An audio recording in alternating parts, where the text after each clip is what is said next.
Hey mates, welcome back to perfectly Padhaku. और क्या चल रहा है लाइफ में। तो आज के इस वीडियो में हम डिस्कस करने जा रहे हैं चैप्टर नेशनलिज्म इन इंडिया। मेरा नाम है तेजस्वी। तो चलिए शुरू करते हैं। सबसे पहले नेशनलिज्म इन यूरोप वाला चैप्टर हमने पढ़ रखा था। उसमें हमें क्या बताया था कि उन्होंने नेशन स्टेट्स फॉर्म किए थे, new symbols, new icons, new songs लाए थे वो लोग, जिससे कि सेंस ऑफ बिलोंगिंग, एक नेशनल आइडेंटिटी बन पाए। और ये काफ़ी ज़्यादा लॉन्ग प्रोसेस था।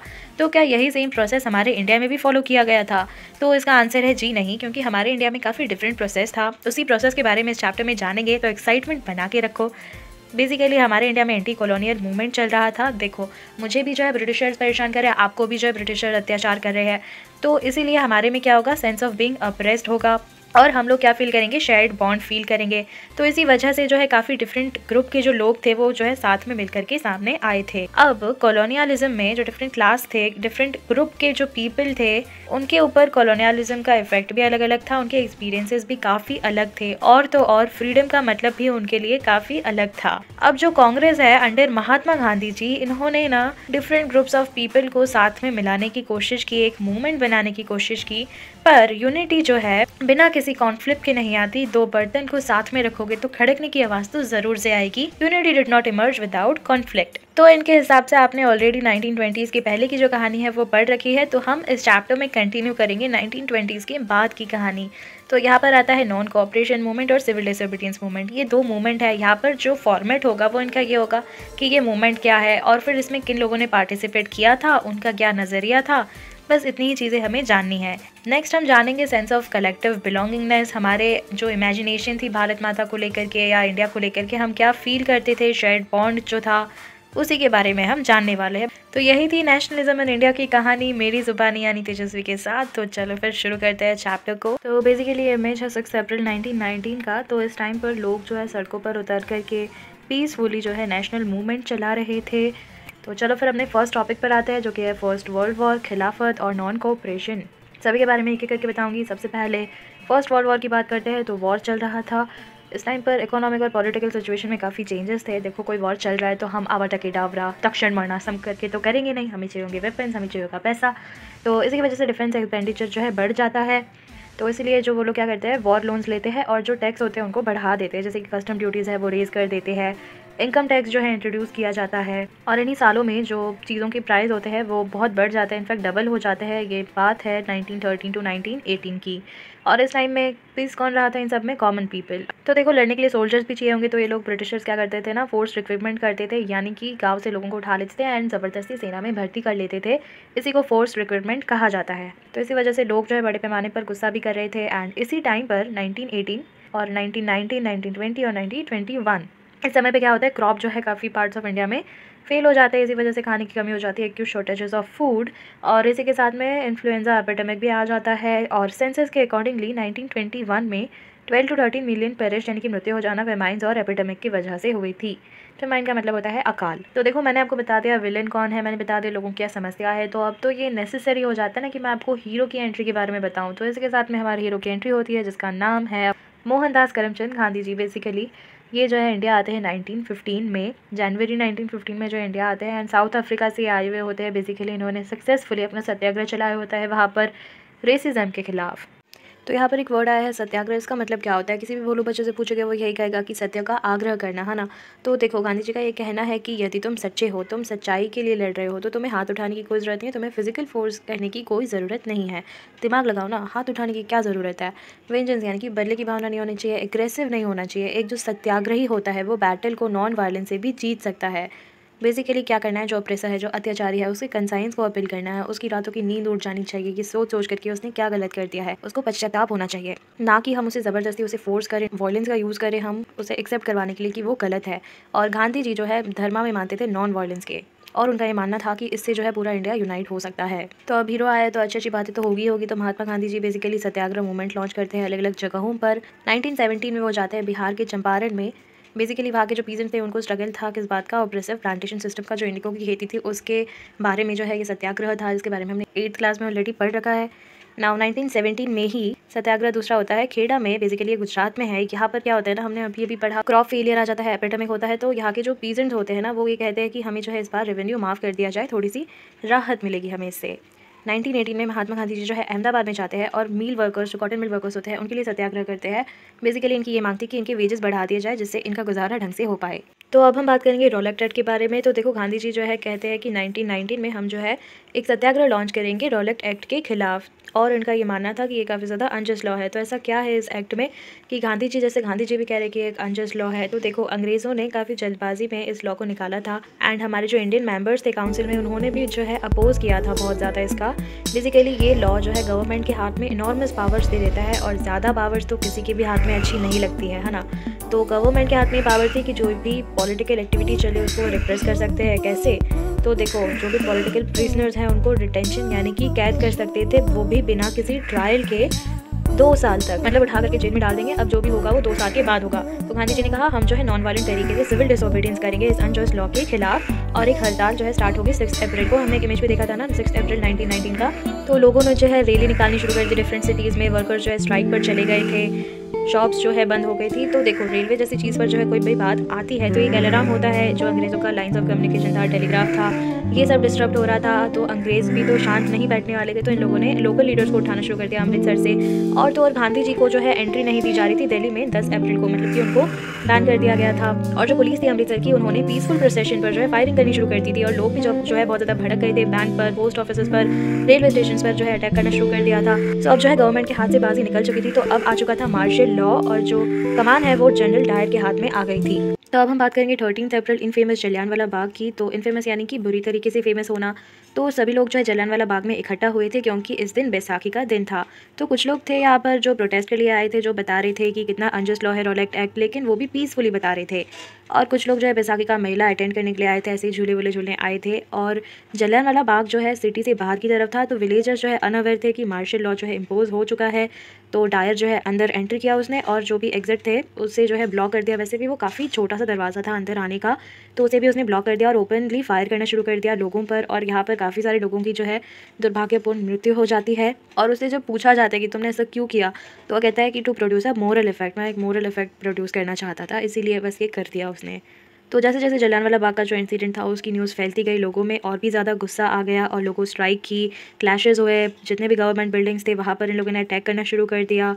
तो गवर्नमेंट ने भी जो है काफ़ी ब्रूटल रिप्रेशन किया, इमेज में भी देख सकते हो, सलाम ठुकवाते थे। और जो उन्होंने बॉम्बिंग भी किया था, गुरजानवाला पंजाब में बेसिकली जगह है, अभी जो है पाकिस्तान में है। तो इतना सारा वायलेंस देख करके गांधी जी कहते हैं कि बस हो गया, अब जो है हम इस मूवमेंट को कॉल ऑफ करते हैं। तो रॉलेट एक्ट भी एक वाइड स्प्रेड मूवमेंट तो था, बट गांधी जी अब सोच रहे थे कि इससे भी बड़ा मूवमेंट हमें करना होगा, लेकिन ये चीज़ जो है पॉसिबल नहीं हो पाएगी हिंदू मुस्लिम के साथ के बिना। तो तभी उन्हें रियलाइज़ होता है कि खिलाफत इशू चल रहा है। तो देखो क्या होता है ना, फर्स्ट वर्ल्ड वॉर खत्म होता है और तब ओटोमन टर्की जो है इस वॉर को हार जाते हैं। और ऐसे रूमर्स फैले होते हैं कि वहाँ के जो खलीफा है यानी कि स्पिरिचुअल हेड है, जिनको वहाँ के लोग जो है बहुत ज़्यादा मानते हैं, उनके खिलाफ एक हार्श ट्रीटी साइन होने वाली है।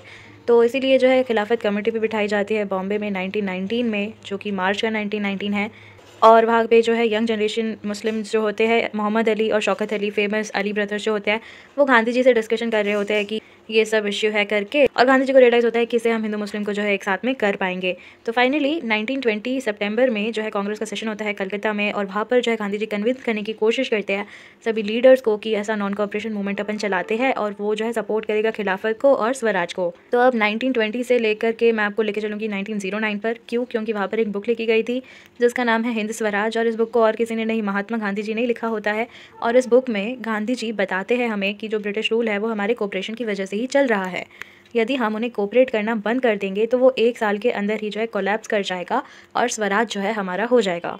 तो गांधी जी जो बताते हैं नॉन कॉपरेशन मूवमेंट में हम क्या क्या चीज़ें करेंगे। जैसे कि शुरुआत हम करेंगे, जो भी इन लोगों ने हमें टाइटल्स दे रखे हैं उनको हम लोग सरेंडर कर देंगे, नहीं चाहिए तुम्हारे टाइटल्स, अपने पास रखो।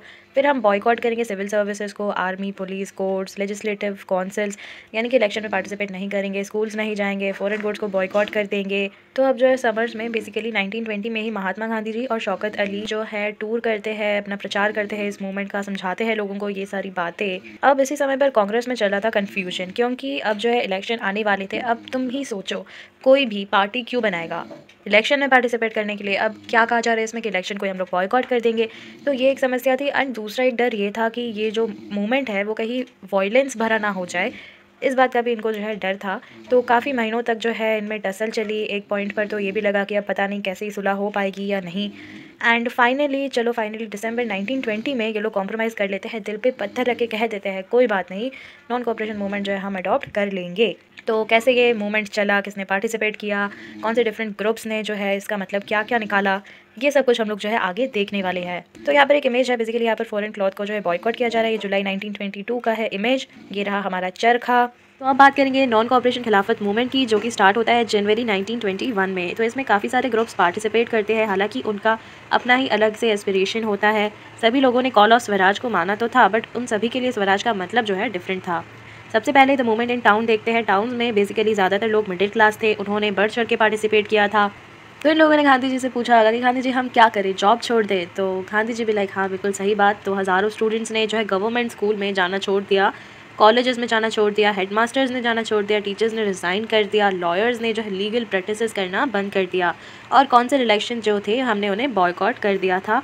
अब देखो मेन बात से भी ज़्यादा इंपॉर्टेंट क्या होता है, उसका एक्सेप्शन होता है। तो यहाँ पर भी है, मद्रास में जो कि जस्टिस पार्टी है उसने कौंसिल इलेक्शंस में पार्टिसिपेट किया था। इनका एक अलग मसला था, बेसिकली ये लोग नॉन ब्राह्मण्स थे और ब्राह्मण्स जो है खुद को बहुत ज़्यादा सुपीरियर मानते थे। तो यदि नॉन ब्राह्मण्स जो है कौंसिल इलेक्शन में पार्टिसिपेट करके उनके हाथ में थोड़ी बहुत पावर आ जाती है तो इससे वो जो है ब्राह्मण्स को सबक सिखा सकते थे, ऐसा इनका मानना था। तो अब हम देखेंगे नॉन कोऑपरेशन मूवमेंट के जो इकोनॉमिक इफेक्ट्स थे उनके बारे में जानेंगे। तो सबसे पहले तो फॉरेन गुड्स थे उनको बॉयकॉट कर दिया गया था। इनफैक्ट जो फॉरेन क्लोथ्स थे उनको जो है ह्यूज बॉनफायर्स पर जलाया जाता था।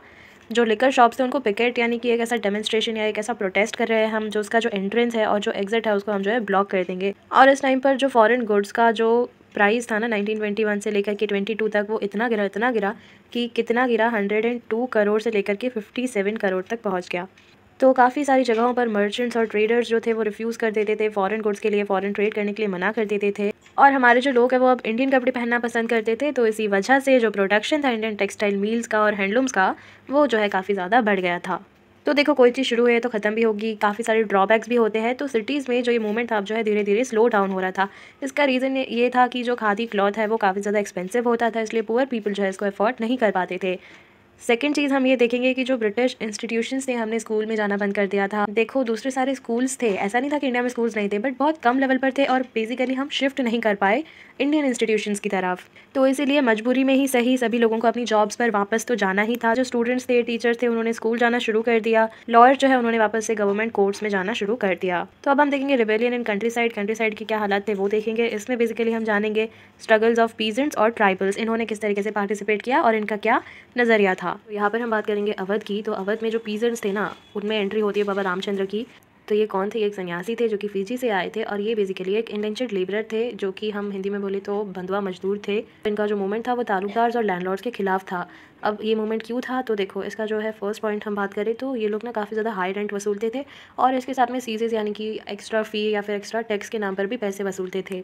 और तो और इनसे बेगर भी करवाया जाता था। बेगर एक बहुत ही बेकार सी चीज़ होती है। इसमें बेसिकली जो विलेजर्स होते थे या पुअर पीजेंट्स होते थे उनको फोर्स किया जाता था बिना किसी पेमेंट के काम करने को। अब हम बात करते हैं थर्ड पॉइंट की। तो उनके पास कोई सिक्योरिटी ऑफ टेन्योर भी नहीं था।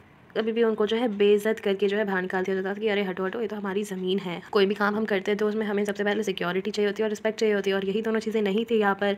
तो पीजेंट की डिमांड्स क्या थी? एक तो जो है रिडक्शन ऑफ रेवेन्यू, हम जो भी रेंट पे कर रहे हैं थोड़ा उसमें राहत दी जाए। दूसरी चीज़ बेगर को तो एबॉलिश ही कर दिया जाए, ख़त्म कर दिया जाए। थर्ड चीज़ थी सोशली बॉयकॉट कर दिया जाए से अत्याचारी लैंडलॉर्ड्स को। एंड इसका एक तरीका भी निकाला था, नाई धोबी बंद करके, यानी कि जो भी बार्बर है और जो भी धोबी यानी कि कपड़े धोते हैं ना, तो ये सारी सर्विसेज इन लोगों को प्रोवाइड ही नहीं करेंगे हम। जस्ट इमेजिन करो अमीर जो भी लैंडलॉर्ड्स है वो सुबह उठ के कपड़े धो रहे हैं और उनके बाल कटे हुए नहीं हैं ढंग से, तो कितने अजीब से दिखाई दे रहे हैं। तो अब हम चलते हैं 1920 के साल में, जून का महीना है। यहाँ पर आते हैं जवाहरलाल नेहरू जी अवध में और यहाँ के गांव में घूमते हैं, इधर के जो दुख दर्द है उसे समझने की कोशिश करते हैं। और अक्टूबर के आते आते यहाँ पर और किसान सभा सेट हो जाती है, जिसको हेड कर रहे थे जवाहरलाल नेहरू और बाबा रामचंद्र। और एक ही महीने के अंदर इसकी 300 से भी ज़्यादा ब्रांचेस जो है सेटअप हो जाती है। तो जब नॉन कोऑपरेशन मूवमेंट स्टार्ट हुआ ना, कांग्रेस का ये एफर्ट था कि जो अवध पीसेंट का जो स्ट्रगल है उसे हम वाइडर स्ट्रगल में बदल सकते हैं इस मूवमेंट के थ्रू। लेकिन बाद में आगे चलकर ये कांग्रेस जो है अनहैप्पी हो जाती है। क्यों ऐसा होता है? क्योंकि जैसे जैसे ये मूवमेंट आगे बढ़ता गया ना, 1921 में जो तालुकदार थे, मर्चेंट्स थे, उनके घर पर अटैक होने लग गए थे, बाजार को लूट लिया जाता था और काफ़ी ज़्यादा वायलेंस बढ़ गया था। और इसी बात से कांग्रेस जो है बहुत ज़्यादा नाखुश थी। और जो लोकल लीडर्स थे ना, वो गांधी जी के नाम पर कुछ भी बोल करके जो है लोगों को अट्रैक्ट करते थे, जैसे कि आगे से तुम्हें कोई टैक्स पे नहीं करना होगा, अब जो भी लैंड होगा वो गरीबों में जो है बट जाएगा इक्वली। ऐसी चीज़ें तो पॉसिबल ही नहीं है, फिर भी लोग इनकी बातों में भरोसा कर लेते थे। तो अभी हमने बात की अवध के पीजेंट्स की, और अब हम बात करेंगे ट्राइबल लोगों की। तो यहाँ पर ट्राइबल पीजेंट्स जो थे ना, उन्होंने महात्मा गांधी जी का जो आइडिया ऑफ स्वराज था उसका एक अलग ही मतलब निकाल रखा था। बेसिकली जो गुटेम हिल्स है ना, जो कि आंध्र प्रदेश में है, वहाँ पर मिलिटेंट गोरिल्ला मूवमेंट चलाया गया था। बेसिकली ग्रुप बना करके, एक सेना बना करके ब्रिटिश ऑफिशियल्स पर ये लोग जो है अटैक कर देते थे, और यहाँ पर तो वायलेंस हो गया, तो कांग्रेस इस मूवमेंट को बिल्कुल भी सपोर्ट नहीं कर सकती है।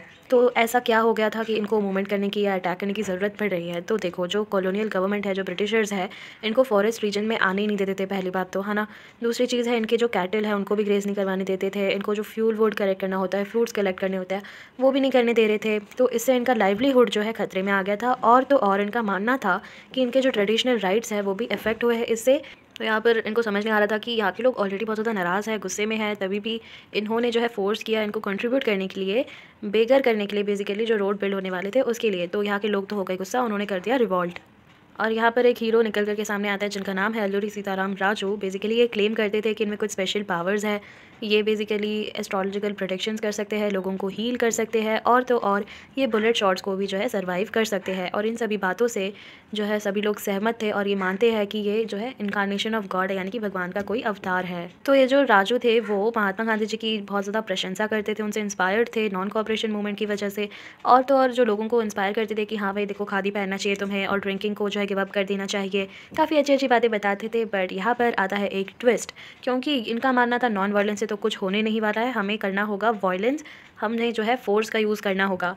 तो इसीलिए गुडेम हिल्स के जो रिबल्स थे वो अटैक करते थे पुलिस स्टेशंस पर, ब्रिटिश ऑफिशियल्स पर अटैक करते थे, और यही इनका एक तरीका था जो कि वायलेंस से भरा हुआ था। और 1924 में राजू जो है कैप्चर्ड एंड एग्जीक्यूटेड, यानी कि उनको जो है पकड़ लिया जाता है और उनको जो है डेथ सेंटेंस कर दिया जाता है, उनकी मृत्यु हो जाती है। बट ओवर द टाइम वो एक फोक हीरो बन चुके होते हैं। तो अब हम बात करेंगे स्वराज इन प्लांटेशंस। तो यहाँ पर जो वर्कर्स थे उनका भी अलग ही मानना था, महात्मा गांधी जी का जो नोशन ऑफ स्वराज था उसके लिए सबने अलग अलग ही अपना अपना ही मतलब निकाला था। तो जो प्लांटेशन वर्कर्स थे जो कि असम में थे, उनका ये मानना था कि यदि उन्हें फ्रीडम मिल जाए कि वो अपने घर से लेकर के जो भी कन्फाइंड प्लेस है जहाँ पर उनको काम करना होता है वहाँ तक आ जा सके, उतनी फ्रीडम मिल जाए तो काफ़ी है। बेसिकली जो इंग्लैंड इमिग्रेशन एक्ट ऑफ 1859 था उसके हिसाब से वो जो है जो भी टी गार्डन है परमिशन के बिना छोड़ नहीं सकते थे, और परमिशन भी बहुत ज़्यादा रेयरली दी जाती थी। तो इसीलिए जब उन्होंने नॉन कोऑपरेशन मूवमेंट के बारे में सुना तो हज़ारों वर्कर्स ने जो है अथॉरिटीज़ थी उनकी बात मानने से इनकार कर दिया, और जो है सब काम छोड़ छाड़ के घर की तरफ रवाना हो गए। उनका ऐसा मानना था कि गांधी राज आ जाएगा और उनको जो है उनके गांव में ही इतनी ज़मीन मिल जाएगी। पर अफसोस की बात ये होती है कि ऐसा कुछ हो नहीं पाता है, और जो रेलवेज़ की जो स्ट्राइक चल रही थी, यानी कि ट्रांसपोर्टेशन पूरी तरीके से बंद हो रखा था, तो इसलिए उन्हें पकड़ लिया जाता है और उनको ब्रूटली मारा जाता है। तो ये जो मूवमेंट्स थे ना, इसका विजन जो है कांग्रेस ने जो है अच्छे तरीके से बता नहीं पाया, इसीलिए लोगों ने खुद ही से अपना मतलब निकाल लिया था, एंड इसी वजह से आगे चलकर बहुत ज़्यादा सफरिंग और ट्रबल भी आया था। लेकिन एक बात ये थी कि जब भी गांधी जी का नाम आता था या स्वतंत्र भारत का नाम आता था, लोग खुद को इमोशनली कनेक्टेड फील करते थे। तो यहाँ पर चौरी चौरा मूवमेंट आ जाता है, 1922 की ये बात है। तो बेसिकली एक पीसफुल डेमोन्स्ट्रेशन चल रहा था बाजार में, जो कि बहुत ज़्यादा वायलेंट हो गया था पुलिस के साथ में। और इस इंसिडेंट के बारे में जब गांधी जी ने सुना तो उन्होंने सोचा कि अब बस हो गया, बहुत हो गया, अब जो है नॉन कॉपरेशन मूवमेंट को हम जो है कॉल ऑफ कर देंगे। तो अब हम देखेंगे टुवर्ड्स सिविल डिसोबीडियंस, लेकिन उससे पहले हम देखेंगे फरवरी 1922 में महात्मा गांधी जी जो है नॉन कॉपरेशन मूवमेंट को जो है विड्रॉ कर लेते हैं, क्योंकि वायलेंस जो है काफ़ी जगहों पर बढ़ जाता है। अब इनका ये मानना था कि हमें सत्याग्रहीज को प्रॉपर्ली ट्रेन करना होगा ऐसे मास स्ट्रगल्स के लिए। और यहाँ पर हम देखते हैं कि कांग्रेस में कुछ लीडर्स थे जो कि थक चुके थे मास स्ट्रगल्स करके, और अब पार्टिसिपेट करना चाहते थे इलेक्शंस में। Government of India act 1919, basically इसे काउंसिल एक्ट 1919 भी कहा जाता है, इसके अकॉर्डिंगली इंडियंस जो है पार्टिसिपेट कर सकते थे इलेक्शंस में। तो इनका मानना था कि हम काउंसिल में रह करके ही ब्रिटिश पॉलिसीज़ को जो है अपोज करेंगे, और ये डेमोन्स्ट्रेट करेंगे कि जो काउंसिल है वो ट्रूली डेमोक्रेटिक नहीं है। तो CR दास और मोतीलाल नेहरू जी मिलकर के बनाते हैं स्वराज पार्टी। और यहाँ पर कांग्रेस में ही यंग लीडर्स जैसे कि जवाहरलाल नेहरू और सुभाष चंद्र बोस जी जो थे, उनका मानना था कि हमें जो है और बड़े पैमाने पर ऐसे मास एग्रेशन करनी चाहिए, वो भी पूर्ण स्वराज के लिए, यानी कि फुल इंडिपेंडेंस के लिए। तो ऐसे समय पर जब इंटरनल डिबेट चल रहा था, यहाँ पर दो फैक्टर निकल करके आते हैं जिसकी वजह से इंडियन पॉलिटिक्स में काफ़ी चेंजेस आते हैं। ये बात है लेट 1920s की।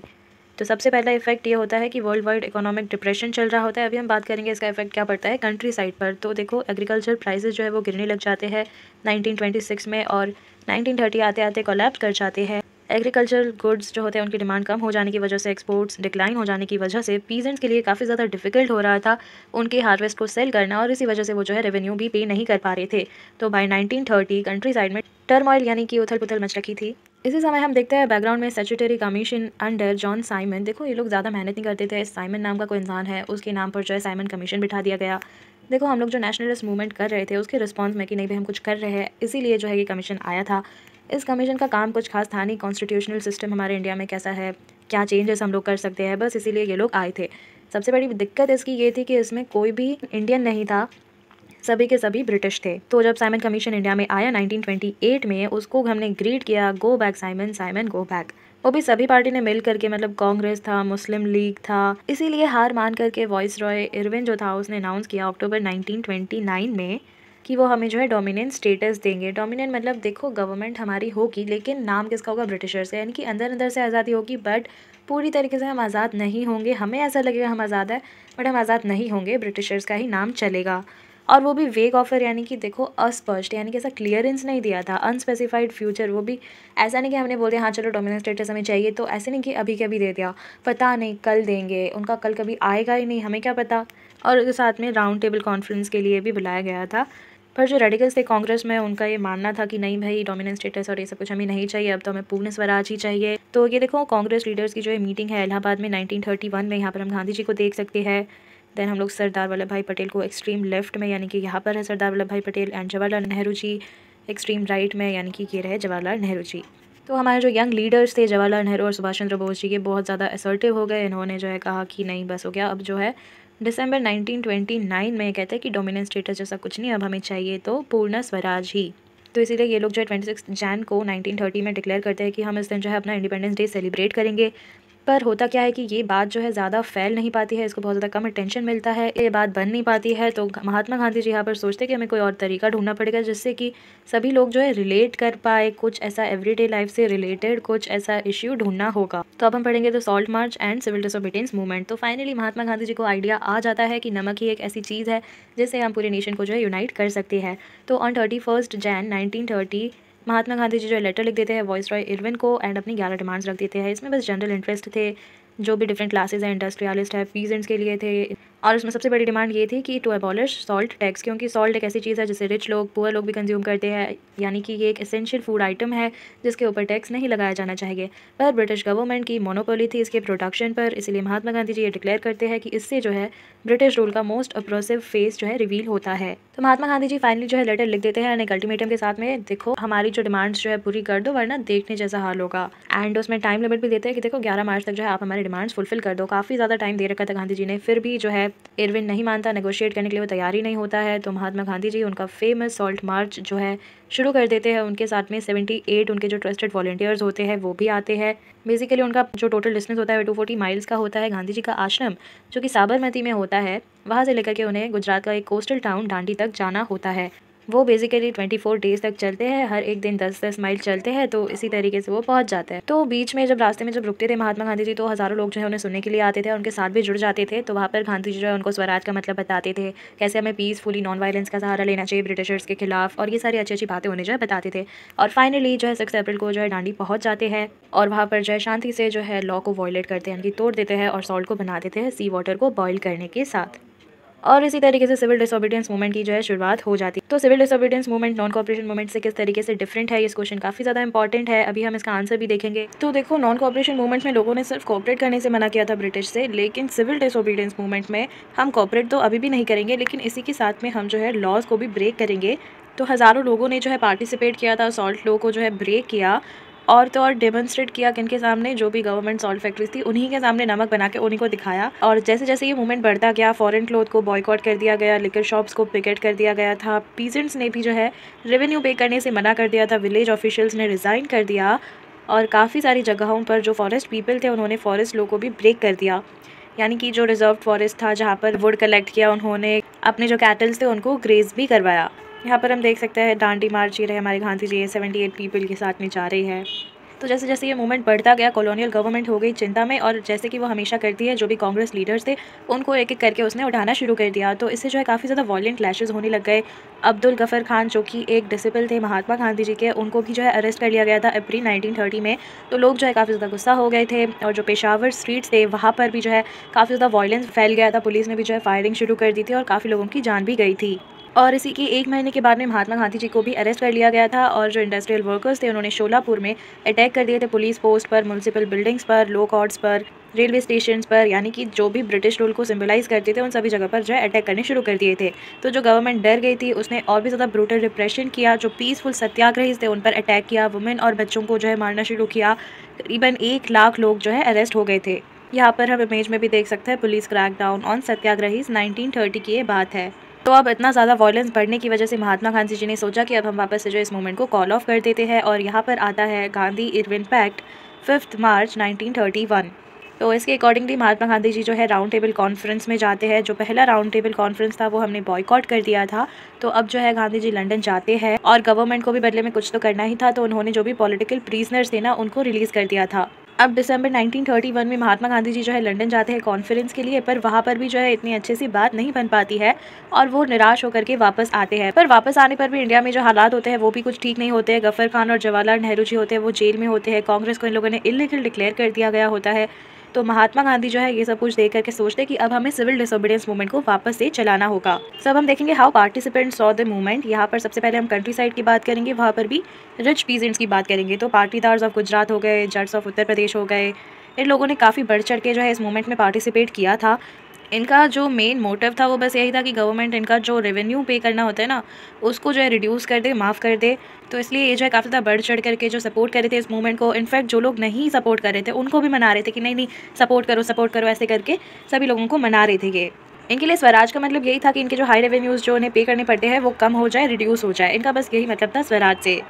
पर इन्हें काफ़ी ज़्यादा निराशा होती है जब 1931 में जो ये मूवमेंट जो है कॉल ऑफ कर देते हैं गांधी जी। तो इसीलिए जब ये मूवमेंट रीस्टार्ट हुआ 1932 में तो काफ़ी सारे लोगों ने पार्टिसिपेट करने से मना कर दिया था। जो पुअर पीजेंट्रीज थे ना उनको कुछ खास इंटरेस्ट नहीं था जो रेवेन्यू की डिमांड ये लोग रख रहे थे ना कम करने की उसमें, क्योंकि बस इनका मसला था नहीं, इनका अलग मसला था। जो इकोनॉमिक डिप्रेशन चल रहा था इसकी वजह से इनकी इनकम कम हो रखी थी, तो इसीलिए जो लैंडलॉर्ड्स को इन्हें रेंट पे करना होता था उसमें उनको दिक्कत आ रही थी। तो इनका ये था कि थोड़ी बहुत ये जो लैंडलॉर्ड्स है इनके ऊपर रहमगिरी दिखाए, और इसीलिए इन्होंने कुछ रेडिकल मूवमेंट्स भी जो है ज्वाइन किए थे जो कि सोशलिस्ट और कम्युनिस्ट लोग चलाते थे। अब देखो कांग्रेस जो है पुअर पीजेंट्स को जो है ज़्यादा सपोर्ट नहीं कर पाती थी, क्योंकि यदि ये लोग पुअर पीजेंट्स को सपोर्ट करेंगे तो जो रिच पीजेंट्स और लैंडलॉर्ड्स है वो इनसे नाराज़ हो जाएंगे।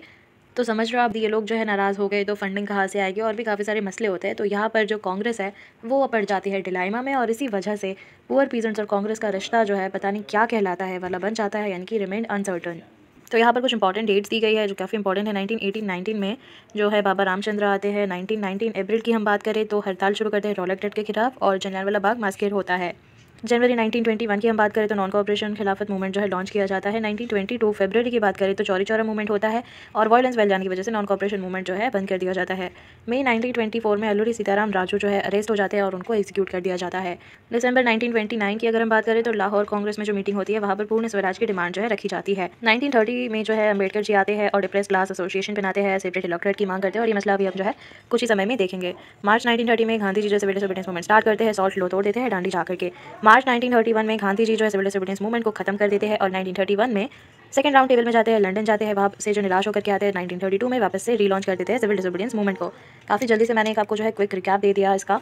तो अब हम देखेंगे बिजनेस क्लास ने किस तरीके से पार्टिसिपेट किया था इस मूवमेंट में। तो देखो जो फर्स्ट वर्ल्ड वॉर था ना उसमें इन लोगों ने काफ़ी बढ़िया सा प्रॉफिट कमाया था जो मर्चेंट्स और इंडस्ट्रियलिस्ट थे, क्योंकि फॉरेन गुड्स आना बंद हो गए थे। बट वर्ल्ड वॉर ख़त्म होने के बाद में इनको वापस से जो है लॉस होना शुरू हो गया था। तो देखो इनकी समस्याओं की लिस्ट सुनाती हूँ आपको। सबसे पहला ये था कि जो भी कॉलोनियल पॉलिसीज़ इनके अगेंस्ट में है इनको वो सारी हटवानी थी। सेकेंड ये था कि इनको रुपी और स्टर्लिंग में, देखो स्टर्लिंग जो है यूरोप की करेंसी है और रुपी अपनी करेंसी है, तो रुपी का जो वैल्यू था वो कम हो रहा था। तो ये चाहते थे कि रुपी की वैल्यू जो है इंक्रीज़ हो, जिससे इनको प्रॉफिट हो अच्छा खासा। तो इसलिए इन्होंने कुछ ऑर्गेनाइजेशन भी बनाए थे, जैसे कि Indian industrial and commercial Congress 1920 में, एंड दूसरा ऑर्गेनाइजेशन का नाम था federation of the India chamber of commerce and industries FICCI इन 1927।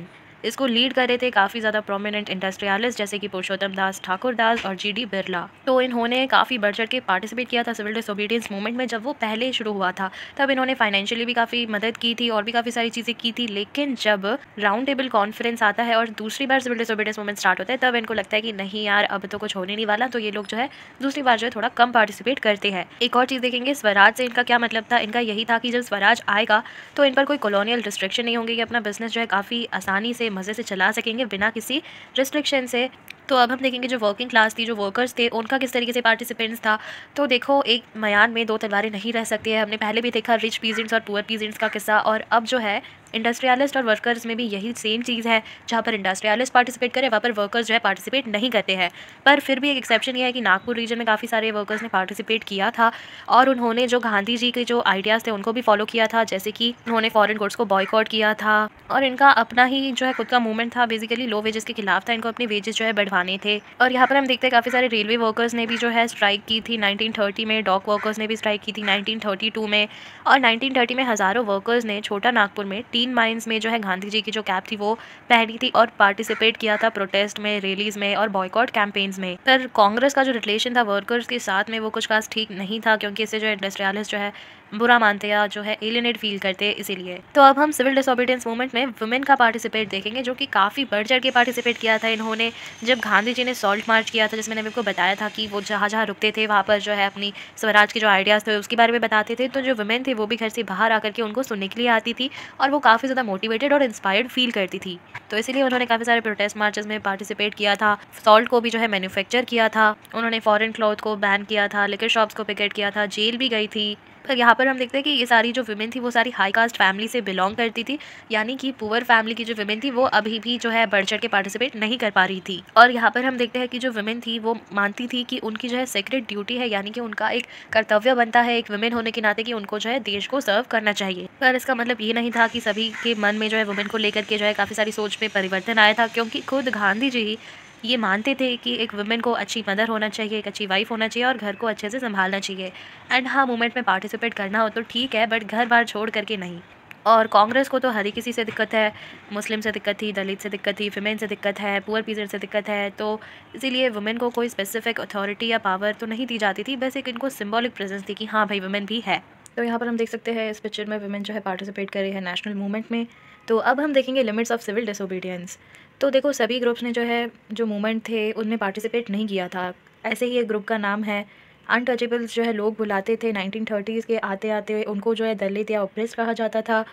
और जो कांग्रेस के लोग थे ना, वो दलित्स को हमेशा इग्नोर करते थे। उसका रीज़न बहुत ही सिंपल है, क्योंकि कांग्रेस में ज़्यादातर लोग सनातनीज़ थे। सनातनीज़ मतलब हाई कास्ट हिंदूज़, खुद को बहुत ज़्यादा सुपीरियर मानते थे। पर महात्मा गांधी जी ऐसे नहीं थे। उनका कहना था कि हम ऐसे करते रहे तो 100 साल तक भी हमें जो है हमारा स्वराज नहीं मिल पाएगा। और लोग जो है अनटचेबल्स कहते थे, लेकिन गांधी जी जो है हरिजन कहते थे, यानी कि चिल्ड्रन ऑफ गॉड। और तो और इन्होंने सत्याग्रह भी अरेंज करवाए थे, जिससे कि इन लोगों को टेंपल में एंट्री दी जा सके, पब्लिक वेल्स को एक्सेस कर सके, टैंक्स, रोड्स, स्कूल्स। और वो खुद जो है टॉयलेट साफ़ करके और जो स्वीपर का काम जो होता है वो सब करके दिखाते थे कि कोई भी काम छोटा या बड़ा नहीं होता है। अब जो दलित लीडर्स थे उनके भी अपने अलग मसले थे, तो उनका ये मानना था कि यदि उन्हें जो है पॉलिटिकल पावर मिल जाए तो उनके जो भी ये सोशल डिसेबिलिटीज़ है जो लोग उन्हें मानते हैं वो सारी कम हो जाएगी, है ना। तो इनकी जो डिमांड थी वो ये थी कि उन्हें रिजर्व सीट दी जाए एजुकेशनल इंस्टीट्यूशंस में, और सेपरेट इलेक्टोरेट दिया जाए इन्हें। सेपरेट इलेक्टोरेट का मतलब तो आप समझते ही होंगे, जैसे कि ये पूरा है, इसमें जो है दलित पीपल भी है, हिंदूज़ भी है, मुस्लिम्स भी है। तो ये जो दलित लोग हैं इनका एक सेपरेट इलेक्टोरेट होगा, यानी कि ये जो है अलग से अपने लीडर को जो है सिलेक्ट करेंगे, एंड वही जो है इन पर रूल करेगा। इनका और इनका आपस में कोई कनेक्शन नहीं रहेगा। तो जब कांग्रेस और दलित पीपल की जो है आपस में बनती नहीं थी, तो सिविल डिसोबीडियंस मूवमेंट में भी इनका जो है पार्टिसिपेशन काफ़ी कम रहता है। अब जो है डॉक्टर अंबेडकर जो है आते हैं, और उन्होंने दलित लोगों के लिए डिप्रेस्ड क्लास एसोसिएशन 1930 में जो है ऑर्गेनाइज़ किया था। और उनकी महात्मा गांधी जी से ये डिमांड थी कि जब सेकंड राउंड टेबल कॉन्फ्रेंस होगा तो महात्मा गांधी जी ये डिमांड रखे सेपरेट इलेक्टोरेट्स फॉर दलित। तो जब उन्होंने ब्रिटिश गवर्नमेंट से डिमांड रखी है, तो जो ब्रिटिशर्स थे वो भी मान गए थे अम्बेडकर जी की डिमांड को। पर गांधी जी को ये राज नहीं आया। गांधी जी ने कहा नहीं, मैं जो है फास्ट अनटू दैट करूँगा, यानी कि अनशन पे उतर जाऊँगा, तब तक नहीं खाऊंगा जब तक मेरी डेथ नहीं हो जाती, तुम्हें मेरी बात जो है माननी ही पड़ेगी। तो अम्बेडकर जी जो है रिस्पेक्ट करते थे गांधी जी की, इसलिए जो है इसका रिजल्ट आता है पूरा पैक्ट ऑफ सितंबर 1932। तो बेसिकली इसमें ना मेरी ना तुम्हारी, जो गांधी जी कहते हैं, आज़ादी के बाद में जो है हम आपको रिजर्व सीट जो है प्रोवाइड करवा देंगे, पर आपको वोट तो जो है जनरल इलेक्टोरेट में ही करना होगा। तो अब हम बात करेंगे मुस्लिम पॉलिटिकल ऑर्गेनाइजेशन की। तो इनका भी पार्टिसिपेशन काफ़ी लूकवार्म था, क्योंकि जब डिक्लाइन किया गया था नॉन कोऑपरेशन खिलाफत मूवमेंट, तो इसके बाद में ये खुद को जो है एलिनेट फील करने लग गए थे, क्योंकि कांग्रेस जो है एसोसिएटेड ज़्यादा था हिंदू रिलीजियस नेशनलिस्ट ग्रुप के साथ में, जैसे कि हिंदू महासभा हो गया। तो इसीलिए जो है हिंदू मुस्लिम के बीच में जो रिलेशनशिप थे वो बहुत ज़्यादा ख़राब होने लग गए थे, दंगे फसाद होने लग गए थे, और वक्त के साथ जो है ये रिश्ता जो है और भी ज़्यादा कॉम्प्लिकेटेड होते गया था। तो जो कांग्रेस है और जो मुस्लिम लीग है उन्होंने बहुत सारे एफर्ट भी डाले थे कुछ नेगोशिएट करने की 1927 में। यहाँ पर हम इमेज भी देख सकते हैं, महात्मा गांधी जी, जवाहरलाल नेहरू जी और मौलाना आज़ाद जी जो है सेवाग्राम आश्रम वर्धा में। ये इमेज है 1935। तो मोहम्मद अली जिन्ना, जो कि एक पावरफुल लीडर थे मुस्लिम लीग के, उनकी डिमांड थी कि हमें भी जो है सेपरेट इलेक्टोरेट मिल जाए और मुस्लिम लोगों के लिए जो है रिजर्व सीट मिल जाए, जिससे कि जो उनकी इनसिक्योरिटी है उनका एक आंसर मिल जाए उनको। और ये सारी बात जो है चल ही रही थी। ऑल पार्टीज़ कॉन्फ्रेंस 1928 की ये बात है। वहाँ पर M.R. जयकर नाम के एक व्यक्ति के दिमाग में पता नहीं क्या आया, उन्होंने बेसिकली जो है मना कर दिया कि हम जो है कोई भी कॉम्प्रोमाइज़ नहीं करेंगे, और यहीं से जो है सारा जो मेहनत था, जो भी चीज़ थी, वो गुड़गुबर हो गया। तो इसलिए मुस्लिम्स ने जो है सिविल डिसोबीडियंस मूवमेंट में जो उनका पार्टिसिपेशन था वो लूकवार्म ही रहा। उस वक्त जो है माहौल शक का माहौल था, डिस्ट्रस्ट का माहौल था दोनों ही कम्युनिटीज़ के बीच में। तो यहाँ पर हम देखेंगे the sense of collective belonging. तो यहाँ पर सबसे पहला पॉइंट आता है कि हम जो है यूनाइटेड स्ट्रगल, यानी कि जो एंटी कॉलोनियल मूवमेंट चल रहा था उसके अपोज में हम सभी लोग जो है यूनाइट होकर के लड़ रहे थे। इसी वजह से हम एक शेयर्ड बॉन्ड भी फील कर रहे थे। हमने पहले ही डिस्कस कर लिया था चैप्टर के स्टार्टिंग में। दूसरी चीज़ ये आती है कि जो हिस्ट्री है, फिक्शन, फोकलोर, जो पॉपुलर सॉन्ग्स और प्रिंट्स है, उनकी वजह से भी हम जो है sense of collective belonging feel करते हैं। यहाँ पर एक इमेज है बाल गंगाधर तिलक जी की। यहाँ पर जो है यूनिटी के जो भी सिंबल्स हैं उनसे घिरे हुए हैं। ये एक और इमेज है, यहाँ पर जवाहरलाल नेहरू जी की इमेज है, जिन्होंने अपने दिल के पास में भारत माता को रखा है अपना रिस्पेक्ट शो करते हुए। तो 20th सेंचुरी आते आते हम जो है देखते हैं, जैसे कि हमने जर्मनी की जो फीमेल एलिगेरी थी वो जर्मेनिया थी, वैसे ही हमारी इंडिया की जो फीमेल एलिगेरी थे इनका नाम था भारत माता। एंड इनका जो फर्स्ट इमेज था वो जो है बंकिम चंद्र चट्टोपाध्याय जी ने बनाया था। इन्होंने वंदे मातरम भी लिखा था 1870s में, एंड देन आगे चल करके इसको एक नॉवेल जिसका नाम है आनंद मत, इसमें भी डाल दिया था। काफ़ी इंपॉर्टेंट है, याद कर लेना। आगे चल करके जब स्वदेशी मूवमेंट जो बंगाल में चलते थे वहाँ पर जो है इसको गाया जाता था। बाद में आगे चल करके रविंद्रनाथ टैगोर जी ने भी एक इमेज बनाया था भारत माता का। यहाँ पर हम देख सकते हैं, जो कि काफ़ी ज़्यादा काम है, डिवाइन है, कंपोज्ड है, स्पिरिचुअल, जैसे कि आप देख ही सकते हो इमेज में। तो थर्ड पॉइंट आता है जो फोक सॉन्ग्स थे, जो कहानियाँ थी, उनको जो है रविंद्रनाथ टैगोर जी ने बंगाल में जो है कलेक्ट किया था एंड कंपोज किया था। वैसे ही मद्रास में नटेसा शास्त्री जी ने 4 वॉल्यूम की एक बुक लिखी थी जिसका नाम था the folklore of southern India. इनको जो है साउथ का टैगोर भी कहा जाता है।